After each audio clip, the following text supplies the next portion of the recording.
Modern tools for stereo control, that's the topic of today. As you know, all my videos are fueled with my daily practice, and I realized, it wasn't conscious, but I realized that over time I spent more and more time being careful about the width of things, and the tools that I used or the approach that I've been using so far changed depending on the type of music, depending on what was in the audio material. And I wanted to address here this question of stereo and how to tackle this, also because often I achieve the desired result not using just one tool, not just using one approach, but by combining them. And I feel that the real strength of this global vision is seeing how all the things can work together to get you to the sound you want. So hello, dear audio wizards and fellow music makers, and I'm gonna try to cover all these aspects. I'm gonna show quite a lot of different examples of real mastering sessions where I use some of those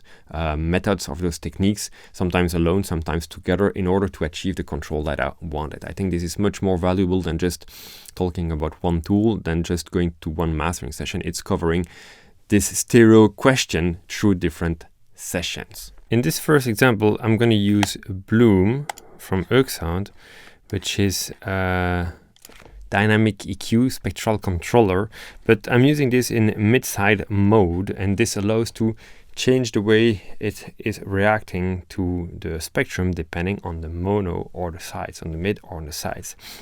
And this, in this case, I pushed a bit the lower mids, and I beefed up a bit that whole thing by pushing it wider. And you'll see it gets more immersive, but in a gentle and controlled way.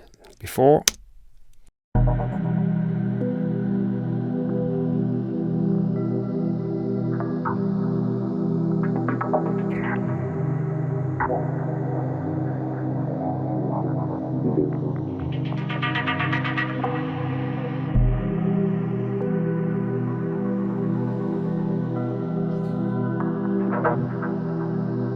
Gonna go a bit further in the track.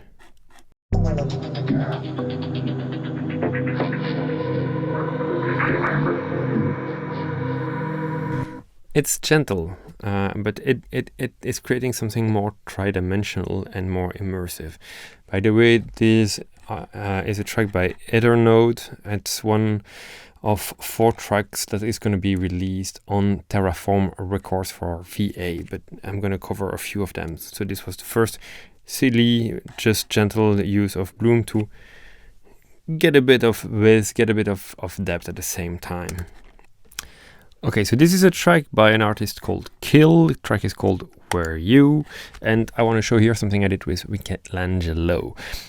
You know, I love Michelangelo. I already talked quite massively about it. And the thing that is interesting me here, on top of the tone and the vibe this plugin is bringing, is actually the body side, the trans body control and the mid side control. So what happens here? Let's just listen to the track without it.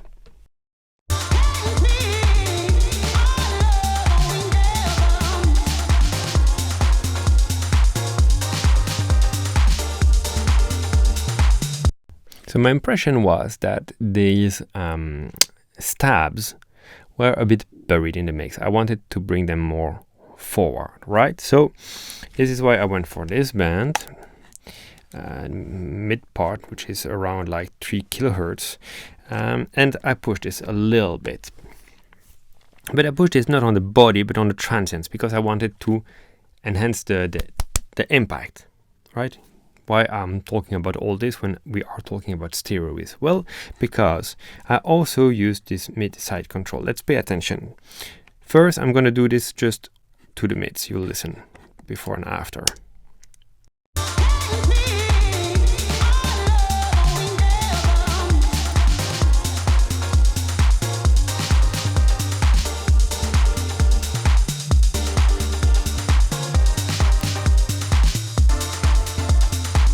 Maybe for the sake of the exercise, I'm going to push it a bit more. But you hear there's presence really in the center of the stab that is coming through.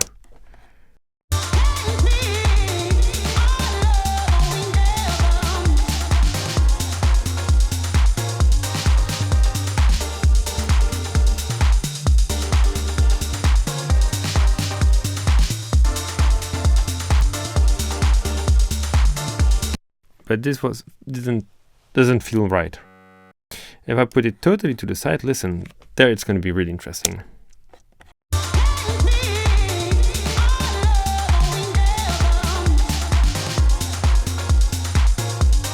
Out of a sudden now the stabs feels much wider, but we lost a bit of the punch in the center. Before and after.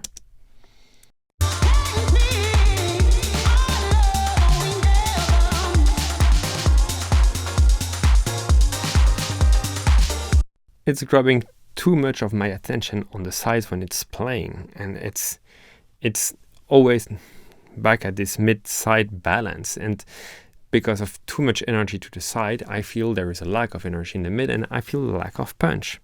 So what if I now come back to something like this? I'm gonna play it, and while playing I'm gonna move the fader.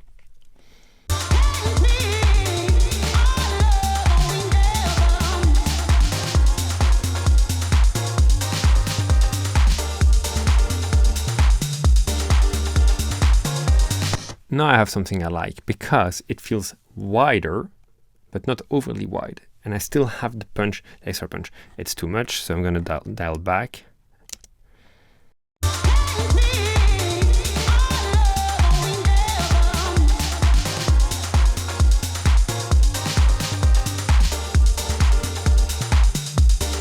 I'm just gaining that extra crispiness, that extra pop in the mid part, and even more pop on the sides. And so this is helping the stab to pop through, to make it a bit wider, but not overly wide. And so I have both control in the color and in the stereo placement density field. So this is really a gorgeous tool. I'm not using this that much, but from time to time it's working very nice, and this is a good example, giving a flavor and giving it a sense of space and of width with punch.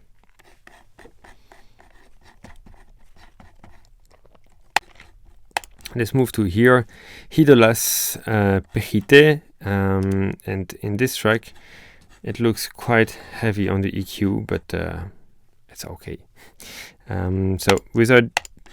So these are, I have some dynamic EQs, spectral things, but this is what is interesting me, this part.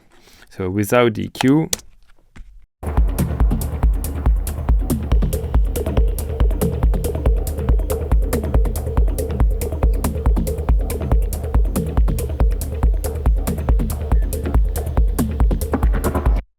and here I have different moves that work together to achieve that control in the Weiss. So first let's have a look at this node. What do we have here? Let's solo that one for a second.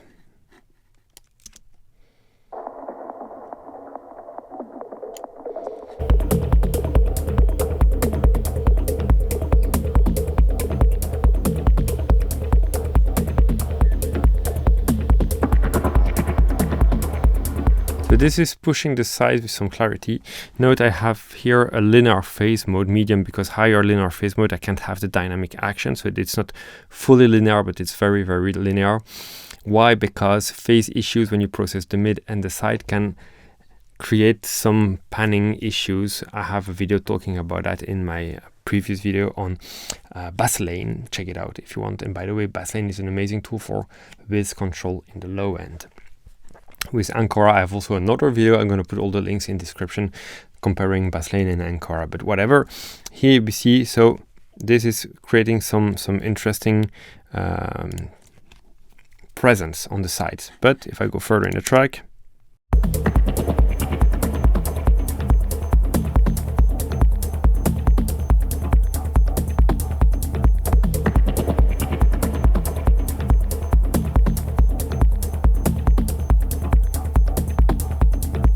what if I now remove this spectral control that I had?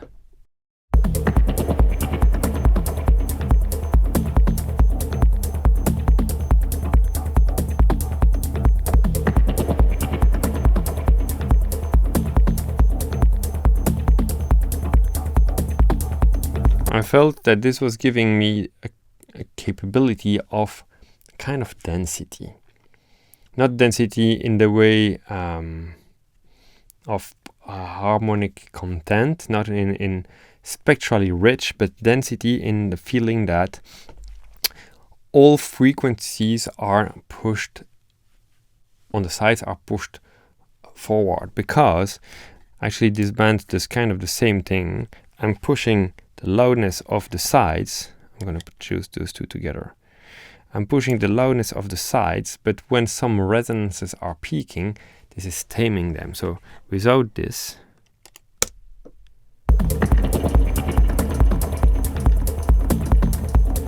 it's kind of dull.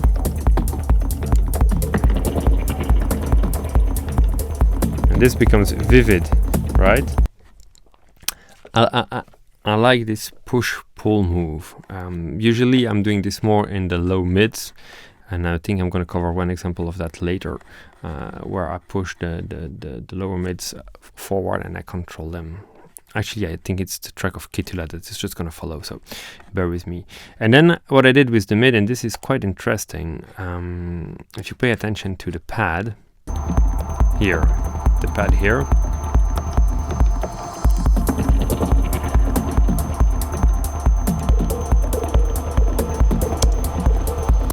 everything is now pretty close, right? It feels more forward, but I felt this was too much. So taking off a bit of the mid in the higher part of the pad,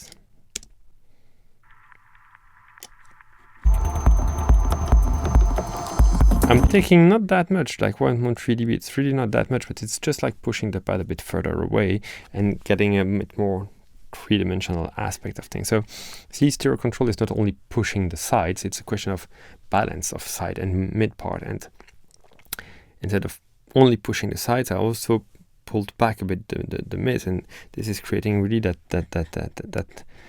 3D effect. Let's listen to those two bands, the side push and the mid taken back before.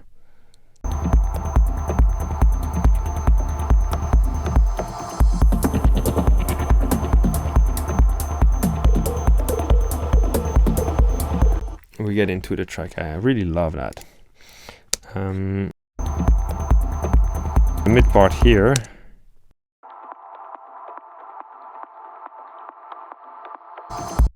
I also felt that without dynamic control,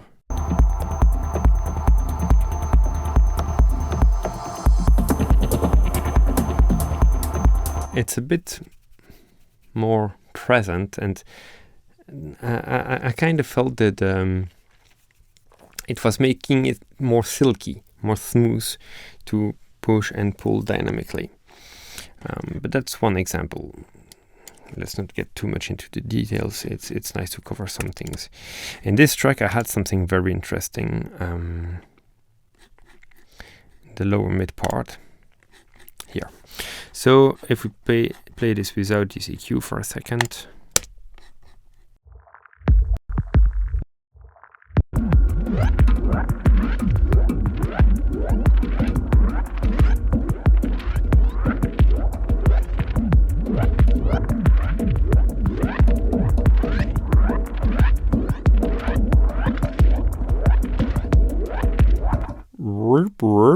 All those kind of bubbles are, in my impression, in the mid, blurring a bit the cake. And so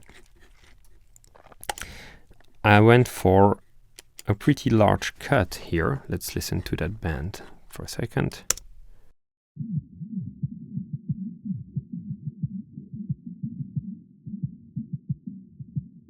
But what I did is, instead of just cutting it statically,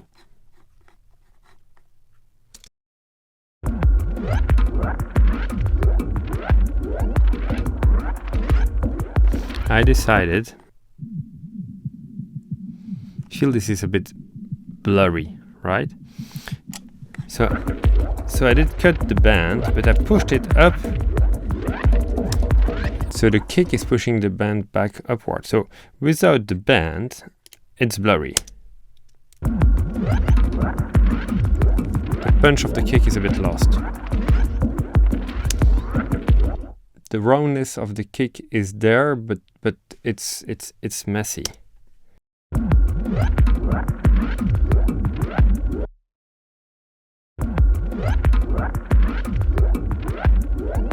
Here we gained in clarity, but we lost the impact. And when I put back the dynamic mode,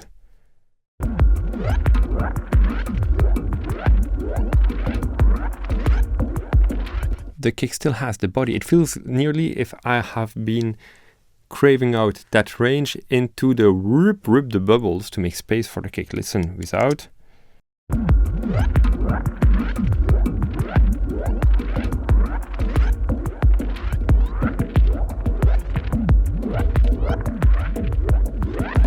I'm bringing back dynamics on the kick. I also had this example of side push with spectral dynamic control. Let's listen without, before.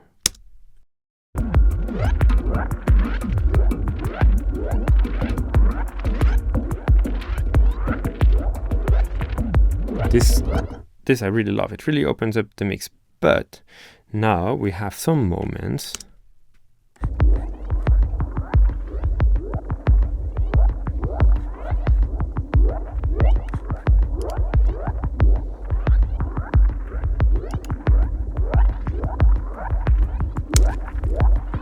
where somehow I feel it's grabbing our attention. So what if now I turn on the dynamic control?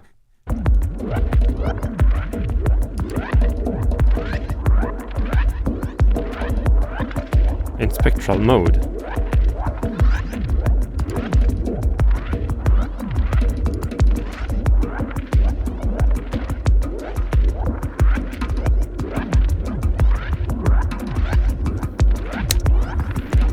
Much more controlled, and I love it like that. Example of interaction of different tools. Pay attention to the width, the thickness, and the density of the low medium percussion. Right? Without this chain first.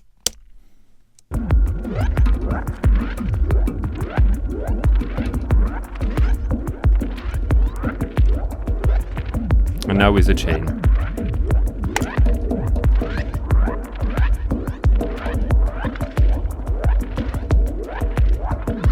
Without.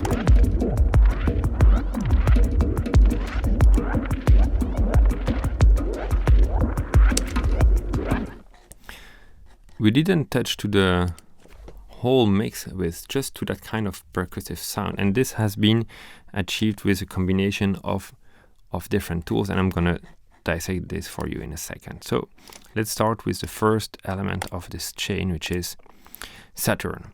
Saturn is a saturation plugin, and I also covered it already pretty in depth in a previous video. I'll put the link. And what I love about this tool is it allows you to, let's look at this, you shift it into mid side, and then you can choose to assign the saturation more to the mid or more to the sides. That's the first thing. So you can, a bit like we did in Michelangelo with the amount of EQing, to choose whether you apply the EQ. Here we do it with the amount of distortion. But the clever thing about it is that you have also this envelope follower, and it's something I covered in that previous video. So if you want to dive more into that, check that video out. But what I did here was this specific band. Let's listen to that band, and I'm going to turn the distortion off for a second. Let's listen to that band.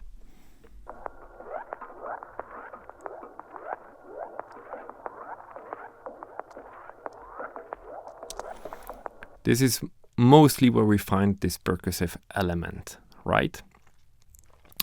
Now, what happened there is that I increase a little bit the dynamics, I increase a little bit the contrast. It's just a little bit, but it feels a bit different, creating more tension. And then I applied envelope follower. J'arrive. Dis-moi, tu veux aller manger? Quoi? Il faut aller manger. Je monte, je termine juste ma petite vidéo de 2 minutes. J'étais en train d'enregistrer un truc, donc je termine d'enregistrer et puis j'arrive. Tu peux fermer la porte, s'il te plaît? Mais j'ai envie de rester. Ben non, parce que je filme, ma chérie, donc tu peux pas rester. Bisous. Ferme. Merci.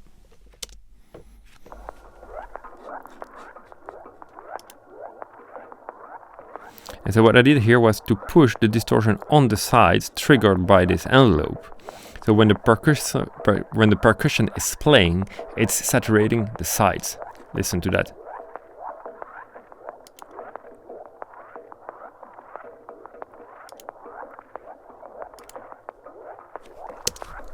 So instead of having static sides, now I feel this kind of ta ta ta ta. It's jumping out a little bit more. Let's listen in context with the whole track.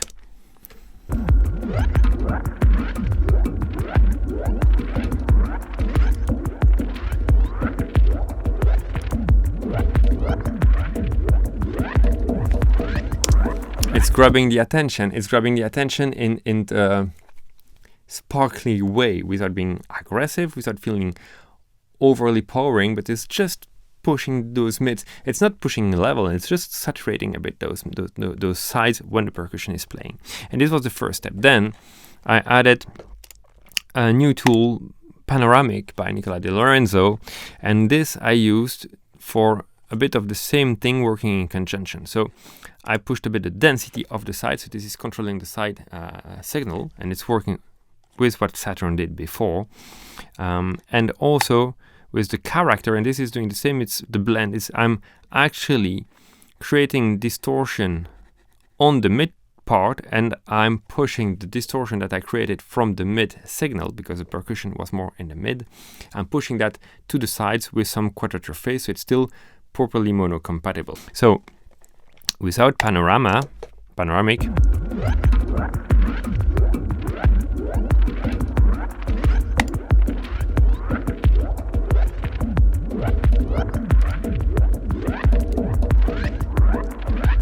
so it's widening the whole mix a little bit, but without the Saturn before,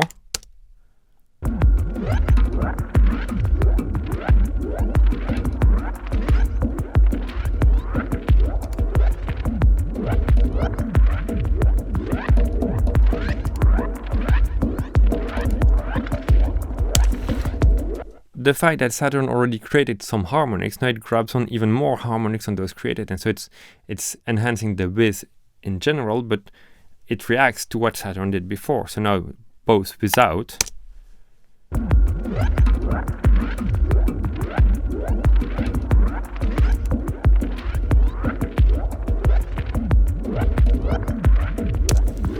this percussion starts to come really to life. Then I added Weiss Exciter, which does nothing to the mid part. It's in MS mode, it does nothing to the mid part, but to the sides it's doing just this. Let's listen to that in delta.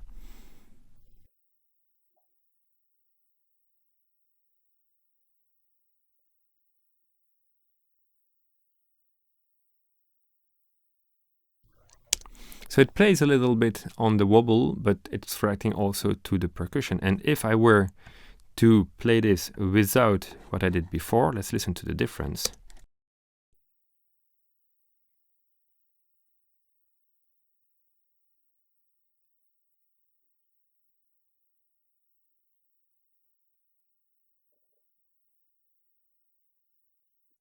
You feel how pushing Saturn and Panorama now before Weiss brings up more of the percussion in what we are monitoring here. So let's listen now to the whole track.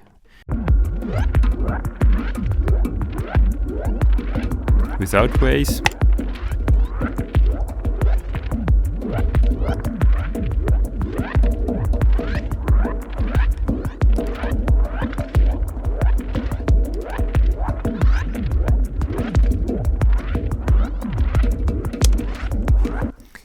Starts to be pretty nice. I wanted to push it even further, so I went for some Pro Q4, and in this one, why did I do that? Because there was a little unbalance between the two sides. I felt the pad was a bit off, like it was a bit tilted in the stereo field. And this was evening things out, pushing a bit one frequency on one side, another one on the other one. And this was doing great. But then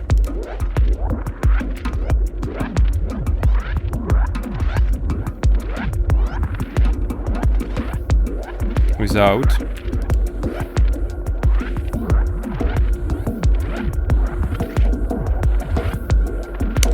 feel the air of the pad and the body of the pad feels now more even. Before it was a bit tilted. And why did I use another FabFilter Pro Q instance? Because for this one I wanted to roll off the sides, but I felt that the wobbles of the kind of whoop ambience were going too low on the sides. But when I did this with a normal minimum phase EQs, I had rotation of the image. If you want to know more about that, check the video I did on stereo imaging on bass lane and why linear phase is important in this kind of behavior. And so I went for another instance that I here put into linear phase, where I rolled off the very subs, but I still pushed a little bit the low mids. So now without,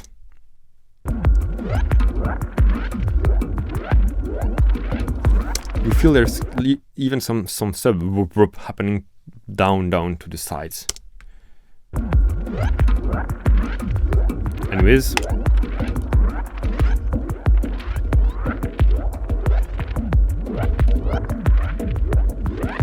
and thanks to the dynamic control, I also control a bit the outliers wobbles to the side. So the whole chain now without.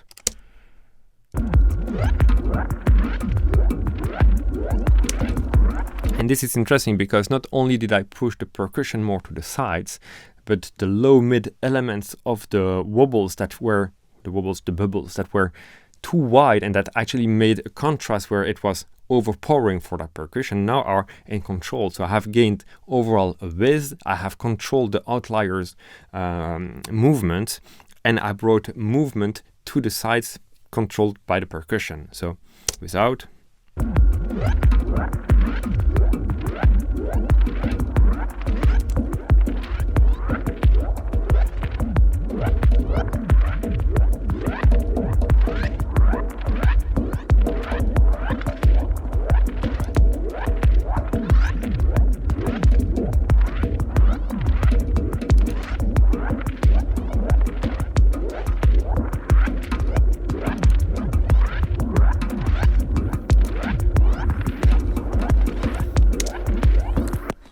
And I think this is a very great example of plugins interaction and of chain construction. This is a track by Mitch Kniss, Hear Me Now.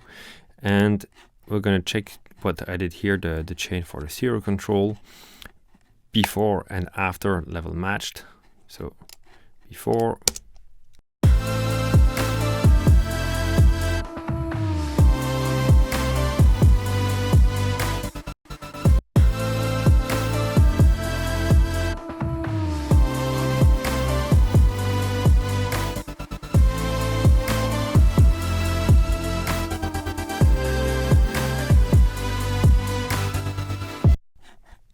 So what happened here? I first did a little bit of push. I'm gonna turn this one down. So I did first a little push on this band.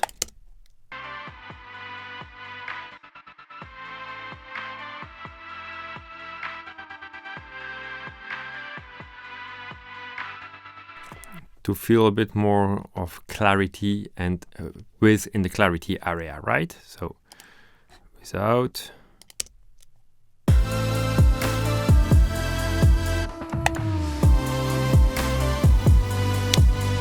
And on the top end as well.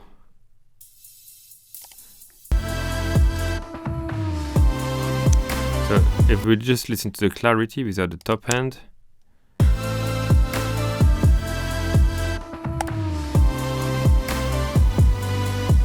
And then we add a bit of sizzle.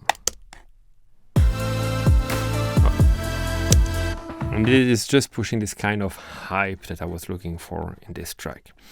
Then I went for Panorama. And in this one, I didn't use any width. I just played with the density. This is actually controlling the width. Pushed a bit of character, which is here the harmonics of the sides, and pushed a bit of the air.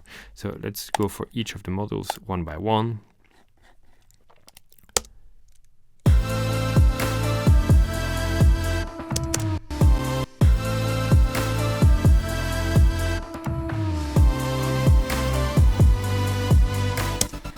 See, this feels fuller. The sides feel more dense, fuller. So this is pushing sides with compression. Character will add even thickness.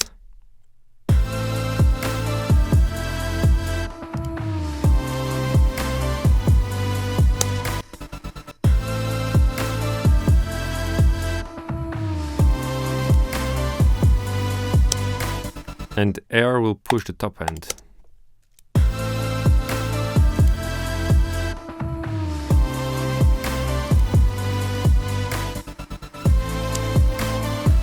So this whole chain without.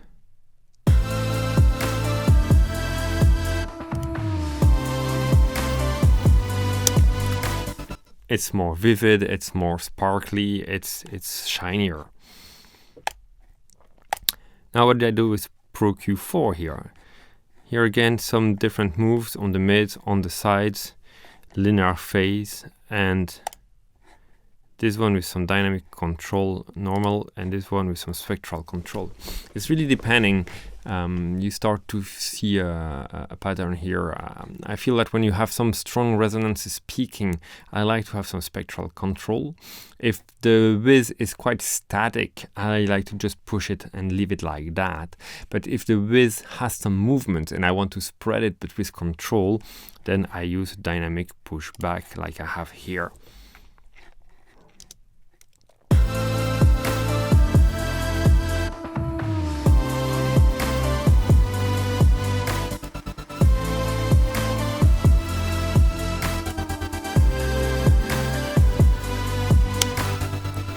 Feel how fuller this all feels.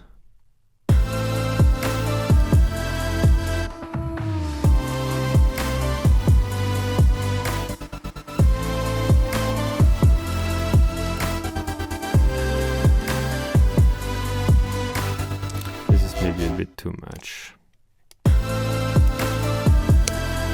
Yet this kind of music, I really like the top end being really hyped, but that's just a matter of taste. So you feel different approaches. This is more working as an EQ, but for the sides and controlling the depth. Those one were just like spreading tools. I think that what's interesting at this stage is that we notice that we can either expand the sides, control the sides with the width. I didn't use any mid-side multiband compression here, but this happens from time to time. Usually it's not something that I use that much, because most of the time when I push with the EQ, having Pro Q4 as a dynamic EQ offers me kind of the same range. I would use multiband mid-side compression when I have a really very large band that I want to control, and not just a range of frequencies. But so where I wanted to go here was to say that stereo control is more than just stereo with pushing. It's really like controlling how much density you add, how much movement you add, like the things we did with Saturn, pushing harmonics to the sides, controlled by the main energy.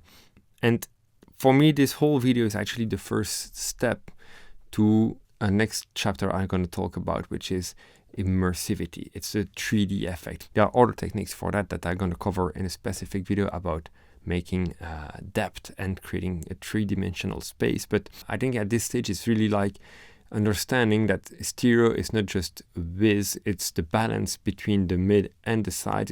It's a question of thickness, it's a question of movement, and how all the things work together to make you more, to grab your attention, to keep you more into the music. It's not just like pushing the sides and then that's there. This covers not all the techniques, of course. There are very great other tools that I didn't talk about, like Dr. MS and things like that. There are many different approaches. The thing is how you hear things and what are the tools that you could use in what kind of combination to achieve the desired result. And I think this is the most important thing, is don't try to do everything with one tool. Don't think that is one tool that is doing everything for you. There are many great tools. For example, I really love the new Panoramic from Nicholas, because in one tool it has many different modules, many different features. But I also love Pro Q4 because it allows me to both push and pull at the same time and in different ways. Even push statically and then pull dynamically, or the opposite. The example we had with the kick, where I removed the rumbles in the middle, but the kick was pushing it up front. Or you can have something where you push the whiz, but then when it's playing too loud, it goes down. So there is no one single tool. There is no one single approach. It's more a reflection of how do I get my sound being wide, but not overly wide, so I don't lose the punch in the center.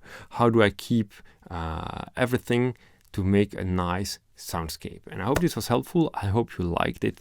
Don't forget to leave a little like and subscribe to the channel if you're not doing this yet. I'll put links in the description to some of the tools that I used and to some other videos, and see you soon for more. Take care. Bye bye.